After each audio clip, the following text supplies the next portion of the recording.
Good afternoon, everybody, and welcome to the Rangers Review afternoon briefing on Friday, the 12th of May. Apologies to each and every one of you who were expecting a show this morning, but due to commitments, it's been a very busy day at Rangers Review Towers, so we've only managed to get Joshua here with us in the afternoon. How are we doing, Joshua?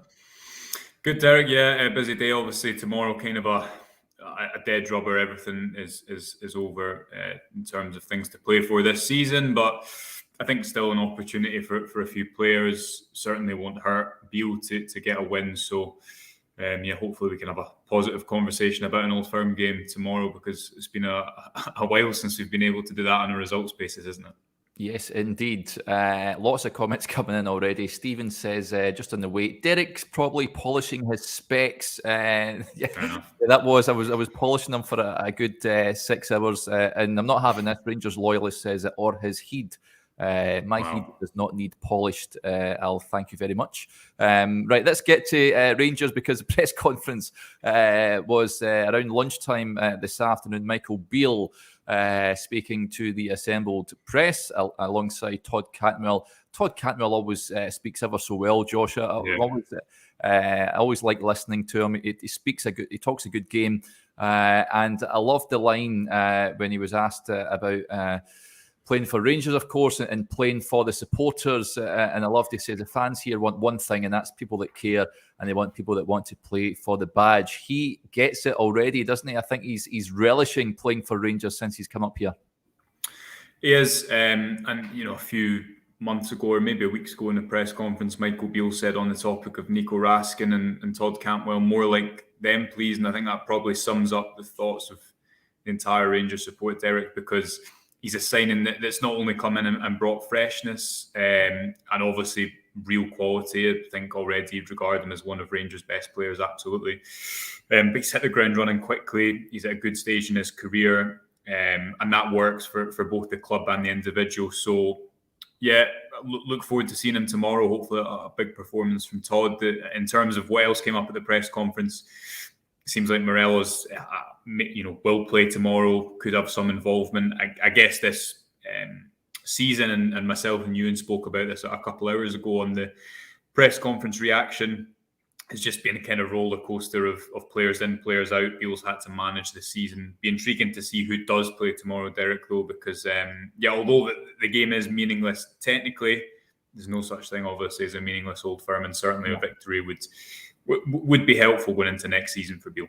Yeah, good afternoon to Tam Brown. This sounds delightful on a Friday afternoon. He says, sitting in the sun, having a cider, waiting on the lads' quality. Wow. Yeah, absolutely. But wouldn't mind a wee cider or two once we finish up here this afternoon, especially when the sun is shining. Interesting points coming from Michael Beale's press conference, Joshua. I know you, if you haven't seen it, folks, we've started doing press conference reports where a member of the team goes to the press conference, and we'll get them on either YouTube, Facebook, and Twitter, just to get a bit of an idea of what was said. So go and catch that video, Joshua, speaking to Ewan, who was at the press conference for us this afternoon. Interesting point on Alfredo Morelos from Michael Beale. I felt, Joshua, looks like he's going to feature, maybe even start tomorrow against Celtic. He was speaking to Sky Sports as well. He says he's definitely involved in the squad. There's no issue with me and Alfredo. We've been on the same page for quite a while. We've had a long relationship spanning 4.5 years, so there's no issues whatsoever. When he plays well, he gets praise. It's important I'm honest in my feedback to him. It's nothing more than that. Last week, he came on in the game and wasn't his usual self. He was frustrated as well as everyone else, but says he has trained well this week, so I'd imagine that he will feature tomorrow. Other injury news is that there'll be no Ben Davis or Ryan Jack, but Ryan Jack will return to the fold, and Robin McCrory will continue in goal. We'll be popping up our teams shortly, Joshua, but that's an interesting point on Alfredo. Given his comments last week when he came on against Aberdeen, I wouldn't have been surprised not to see him ever again in a Rangers jersey, but looks like they have buried the hatchet and he could feature tomorrow. Yeah, again, it's a kind of continuation of the season where Beale came in and he needed to talk up the squad, and there's still a lot to be played for. Obviously, Rangers weren't able to catch Celtic in the league. They did go on a really good run of domestic form, and then the 2 cup competitions, narrow defeats ultimately. Beale said at the start of the month that it would decide futures, and it very much has. And I think the Morelos situation kind of reflects that. Beale made a comment, I think it was after the Scottish Cup semi-final defeat, and he in effect said, look, I've had to keep these players engaged. There's no value in him coming into the club in November and saying, do you know what, in 6 months' time or in 8 months' time, there's going to be the biggest rebuild this club's seen in a number of years. You can't do that. I don't think any manager would do that when there's still stuff to play for. You still need to get those players playing for the remainder of the season. So although there's contrasting messages, I think it's just been part and parcel of this season. I expect Morelos to feature tomorrow, Derek, purely for the reason that no one else. Who else you play? And I guess the interesting topic is who plays alongside him if he does play. Yeah, I continue with my view that James Tavernier is a better option up front, but I doubt we'll see that tomorrow. Yeah. Do you want to fire up the teams we've got lineups? Joshua, you can find those shortly on the website. I'll remove that bit of branding there so you can see it in all its entirety. This is mine. Lineup. I'll talk you through it because I've got a few screen grabs as well for my theory. I think Rangers will play. So they've played a 4-4-2 off the ball against Celtic recently, and I'll show these screen grabs in a second. But tomorrow you have to be aggressive. You have to cut off the passing options. I think they'll play kind of split strikers as he has done recently. Cantwell for me pushes up the line because I think he's got the athleticism to stop the ball going into Callum McGregor. He was the one who moved into that position when Tillman was injured in the Scottish Cup semi-final, and the first sub to come on that day was Scott Arfield. I think he'll play tomorrow, Derek. I think he's a different type of player to Hadji, perhaps more effective off the ball. Beale hasn't went for a Lundstrom, Raskin and Jack midfield so far, so I doubt he'll do it tomorrow. So it's very much a team that a couple of those selections are because who else do you play? I think Matondo over Sakala, maybe unlikely, but you've got to see him at some point. There'll be more space in this game. We've not really seen him in that type of game domestically, whereas I think what Sakala is going to give you, and his output's been unreliable, especially at Hampden in these Old Firm games. Equally, look back to January when he had a very effective game against Celtic, but the issue is you've had that inconsistency in between. And yeah, I just think that Arfield was the first sub to come off the bench. I think this is a shape Rangers are going to play, and I think Cantwell's better suited. So I've got a couple of images here to show, Derek. So this is the first half. This is what Rangers have done in Parkhead in the first half at Hampden. So you have the two players, Tillman and Morelos, blocking the passes into McGregor. You have Kent on the left, Campbell on the right. They're marking the fullbacks. It's quite fluid depending on Celtic's rotations. But Celtic have a 5 versus 4 there. Whereas in the second half, when Rangers went to more of a 4-3-1-2, instead it meant that what you can see here is Raskin's the one pressing out to the wide area instead of Kent, a left midfielder being there to press the fullback.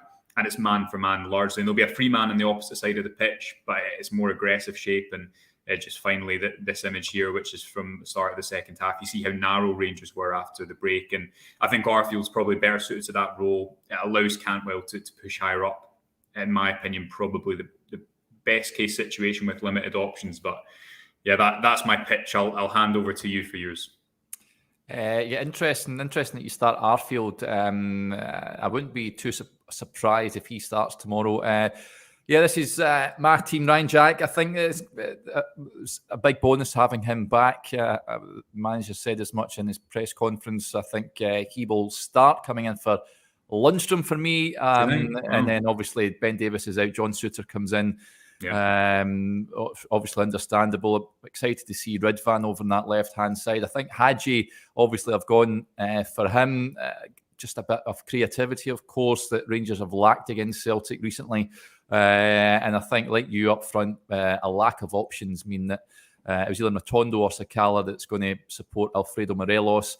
Sakala is not in good form whatsoever, so I think Matondo is due an opportunity from the off. I know he played against Aberdeen last week as well, but listen, I think it'll be very much similar to ours or your starting lineup that Michael Beale goes for. Good to see Robbie McCrory given the nod as well for this one. I think he's got the shirt until the end of the season, barring an absolute disaster tomorrow. But listen, I think he did well against Aberdeen last week, and expecting to put in another solid display tomorrow. Although having Morelos in both our teams isn't exactly universal from some of the comments that are coming in. Stephen says, Morelos, yous both are mad. Well, I think, Stephen, listen, it was him or Sakala for me. And Sakala, as I just mentioned, is not in good form as it stands. I know he started last week against Aberdeen. Didn't think he necessarily did well in that game. I think the two glaring misses against Celtic for me is a reason why he shouldn't start against Celtic. Morelos, I've seen a lot of people saying it's his last dance. I think we've been saying that about Morelos in the last 3 Old Firm games, and he's not turned up. So the jury is very much out whether he can produce an El Buffalo-like performance one last time in an Old Firm game. It remains to be seen. But as Joshua mentioned, and I think there's no one really else, I know people have said Zach Lovelace and Robbie Ure. I don't think it's likely that Michael Beale is going to pitch one of those young lads in from the start in this game. So I think the onus is on Alfredo to lead the line. Yeah, and the thing is, there is no last dances. That was what the Scottish Cup semi-final was. I hate that phrase as well. It's just get that in the bin, is what I say. Yeah, but obviously, if there's a big performance tomorrow, doesn't really matter. If, for example, you see Matondo have a really good game, or Ridvan, then maybe you start to think ahead to next season if McCrory is effective again. But I don't think that this game is one to change the narrative in the way that the Scottish Cup semi-final could. Just to go back to that approach, I think Rangers, it's obviously contextual to this game. They'll need to press Celtic really high and be aggressive, and that's why I think that narrow shape is the one they use. I think Arfield is probably best suited to that. Again, it gives Cantwell not only the freedom on the ball, and he's been one of Rangers' more potent attacking threats in the last few weeks, but man mark Callum McGregor, and he's the one who gets Celtic playing, whereas the first graphic I threw up, which I'll just throw up once more if I can find it, I think this type of approach works well when it's a game like Hampden and it's a bit more end to end, and you're kind of fighting for control because you give the centre-backs the ball and you mark up their passing options. I think that's why Rangers have generally tactically not been outdone in the last couple of games as they were, for example, and then the League Cup final in February. I just think they'll need to be aggressive tomorrow, Derek, and go for it and put in a performance that the fans want to see, because, everyone knows that if Rangers go and put in a commanding performance tomorrow, again, although it doesn't mean anything tangibly within this season, it can't hurt. And that's what obviously the focus has to be, especially going into next season. If Beale goes in without a win in 5 Old Firm games, I think people will look at the last 2 in particular and say, what can you do when you concede a goal like that at Hampden and you don't have a finisher? Absolutely. But I still don't think it would hurt him at all if he can get that win tomorrow. Yeah, let's get to a few of the comments. And a big thank you to Holt, who's donated £10. That's very kind of you, buddy. He says, yes, a live JB analysis to finish off a Friday. Have a good weekend. Thanks very much for your donation. It's very much appreciated. And hopefully we're having a great weekend. We'll be helped by a win on Saturday. Gordon gets in touch. He says, Derek, no Tav at number 9. He was at number 9, Gordon, but Joshua refused. I refused to publish that, Gordon. I replied to the email, said, get this fixed, basically. Yes, but ideally, if I'm Michael Beale in that dressing room, James Tavernier is my centre forward. Derek, you see, on a serious note of Tavernier, I think you want to get him. You want to get him in the box as much as possible. And often, especially at Ibrox, you'll see, and maybe it depends who plays in that right side of midfield tomorrow, if it's someone like Arfield.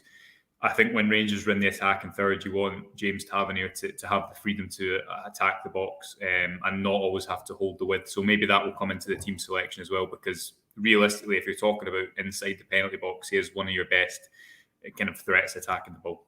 Yeah. Right, there's a few interesting comments that I want to pop up here just on the Last Dance. Tab Brown says, well past the Last Dance, the bouncers are taking glasses off people now. Yeah. Very much so. It's out with the old, in with the new in the summer, of course. A number of players linked with Rangers. Just this point from Jack Joyce, any more on Lewis Palmer and Austin Trusty? The manager was asked about Dujon Sterling in his press conference, and he gave a very diplomatic response. He says that this is what he said. Beale said there's a lot of speculation and names, lots of good players, which is nice, and they've been linked with us. But until anything's concrete, we don't talk about any individual players out of respect for their clubs and the players as well. He said if he knew about Sterling, he says, yeah, but not since 07-08, since I saw him. He's a good player, but I don't want to say much more than that. So, yeah, Lewis Palmer, remember, folks, keep your eyes peeled. I'm speaking to a Greek transfer expert that broke that story that Rangers are interested in the Aris winger, 23-year-old Honduran, currently plying his trade in Greece. So that chat, I'm speaking to him at 6 o'clock, so make sure you're tuning in for that. We'll get a bit of an insight into him and what he could potentially offer Rangers. It's been reported that Rangers in talks about a possible transfer to Ibrox, but also being made aware that Anderlecht are also stiffing about him as well. So it looks like Rangers will face some stiff competition if they look to bring him into the club. Ian McDougall, with an interesting point. Does Scott Wright get a start on the right-hand side? Thought he looked bright when he came on against Aberdeen last week, Joshua. But is he more of an impact player for you? Does he deserve to start at the weekend? Well, I don't think it would be on the right if he did play again. I think it would maybe more be in that kind of role behind the strikers. I think Rangers will. They've been using that box midfield recently, which I feel like I'm constantly talking about. But behind two forwards, quite a flexible setup. I'd be surprised if he plays from the start. I think you're more likely to see Arfield and there, right, as someone that has legs. So maybe for the type of game, if Rangers want to be really aggressive and press from the front, you'd expect so. But I think the options for this game are indicative of the work that needs to be done in the summer transfer window. And we spoke about it repeatedly, and we'll continue to speak about it until the new season kicks off, Derek. But yeah, Beale's going to need a lot of quality in there and depth to help him win these games next season. Be surprised if Scott Wright plays tomorrow. Wouldn't be surprised if he's involved, because he was bright coming off the bench against Aberdeen. But equally, just like there's probably not too much we can learn from the game tomorrow. I don't think you can learn too much from that game against Aberdeen. No. Maybe for players who I'm a Tonder or Yilmaz who you haven't seen much before, yes. But if players have been around a while and they start to show themselves in these type of games, I don't think you can read too much into that. Yeah, I think it's important that Rangers get the win, but I don't think anyone will be shouting from the rooftops if they do, because it has been an ultimately really disappointing campaign and must do better next season. Of that, there is no doubt. Gordon says, if the football doesn't go our way on Saturday, Ibrox are holding a wedding fair on Sunday. Come and have a look around in the lounges. So there you go, folks. If you're thinking about getting hitched or anything like that, then head over to Ibrox on the Sunday. Some interesting other points that just of note. I don't like talking about this, Joshua, because I find it rather tedious and boring. But there's been a lot of chatter doing the rounds, of course, about potential guards of honour. I quite like Todd Cantwell's response to that this afternoon. There's a fierce rivalry between Rangers and Celtic. That will never be an issue. It should never be a talking point, I don't think, or a topic of discussion. It makes the rivalry what it is. If they start giving guards of honour to each other, then I think we'll soon be finding half and half scarves outside Ibrox in Parkhead before we know it. So all for no guard of honour. What say you? Yeah, I mean, I don't think it's not really a conversation. I mean, it's not going to happen on either side. I think it's just, there's nothing really to say on it, because it's not going to happen for either team. And I don't think either team would really want it or want to do it. So I'm in a agreement with you on that one. Not that Tavernier up top, but I'll agree with you on that one. Yeah, Scott Hammond says media mischief making, simple as that. Brian Spence gets in touch. He says, good morning from Calgary. I usually catch the show later due to the time difference. In relation to the wing we're after, do you know his main traits? Yeah, as I mentioned, Brian, I'm not sure if you got what I said earlier on. I'm speaking to the Greek transfer expert who broke the news, so stay tuned for that, and he'll give us an insight into what we can expect if that deal is one that materialises. Just get to one or two more comments before we wrap up for the day. There's an interesting one about the young players coming in. Do you think we'll see, I'm just trying to find where it is, but do you think we'll see any of the young lads tomorrow at any point, Joshua? I think mean, Bailey Rice, I know there's our Q&A on the website today, folks. Do go and check it out. He's highly rated. We all expect him to make the breakthrough. Johnny thinks he's going to go all the way in the game, and we spoke to him yesterday. I'd imagine he's got a fair chance of being named on the bench. Joshua, is there any others that you expect may have a part to play tomorrow? Yeah, I mean, I don't think there's much weight to... I'd be surprised if Lovelace or Rice is starting tomorrow, for example, because it's a difficult game to throw a young player in, and maybe they're not quite ready for that yet. Perhaps expect to see them at some point before the end of the season, say in the last home game. Rice, it really impressed me in the B-team game on Wednesday evening. Lovelace too, I didn't think I had a great first half, but especially after getting sent off at Hampden the week before, really battled back. And I mean, his kind of trickery and shot for the third goal to set up what was Tony Weston's equaliser was fantastic, and just a bit of a risk and a player having that type of moment in him. I still think he's a wee bit off first team level, but he's still young, he's 17, so I don't think the expectation would have been that he'd have broken into the first team yet regardless. Bailey Rice again, I think he's still 16, very tall, physically looks like he'd be able to compete at first team level. Great left foot, breaks lines, takes risks, but it's just such a gap between those two levels, isn't it? So you maybe see them get some minutes at one point. Those two are going to be the two that do get minutes, I think, if that decision's made. I also thought that Aaron Lyle was really impressive in midweek, kind of carrying the ball from deep, taking the ball under pressure. But yeah, I'd be very surprised if either of those players are in the starting 11 tomorrow. Yeah, it will be interesting to see what team Michael Beale puts out tomorrow. Of course, the final Old Firm clash of the season. Rangers going up against Celtic. We'll have all the coverage as usual from the game, folks. So stay tuned for all that. If you watch us on YouTube, Twitter, or Facebook, we'll all have the usual pre-match build-up as well as all the reaction after the final whistle sounds. Just before we wrap up, just a quick word for the offer we've got on the website just now that's just been launched. Now is the time to take advantage of it. If you haven't already subscribed to the website, head over to rangersreview.co.uk/subscribe. You can now get 12 months worth of exclusive content for just £12. It really is a cracking deal. Or we have an offer on, it's 4 months for £4.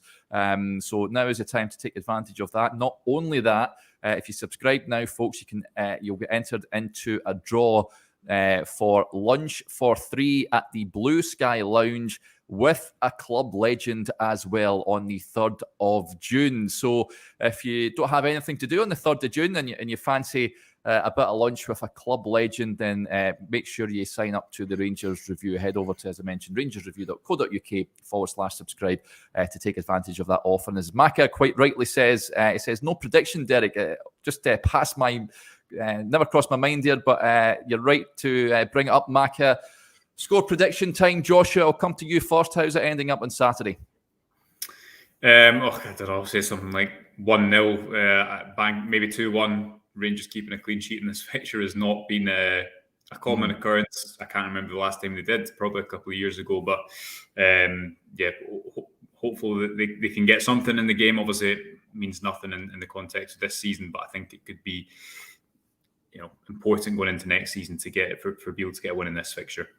Yeah, I agree with you. I'm going to go with.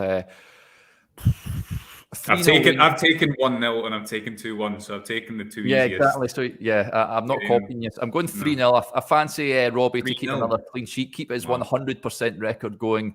I really want him to keep another clean sheet. I say young Robbie, he's 25 years of age now, but I fancy Rangers tomorrow to get the victory. I know Celtic are going great guns at the moment. You can't deny them that. They've had a fine season, not dropping many points whatsoever. Rangers, on the contrary, have staggered and stumbled at various points. But I think it's important for Michael Beale to get that monkey off his back, if you like, and give a bit of optimism heading into the summer and to next season. There certainly seems to be a bit of optimism in the chat. Scott going for a 2-1 win for Rangers. The Trying Scotsman going for a 4-0 win with a James Tavernier penalty for good measure as well. So, as long as Rangers come away with a victory, I'm sure we'll all be pretty satisfied with that. So big thanks to Joshua and to everyone for interacting with the show as ever.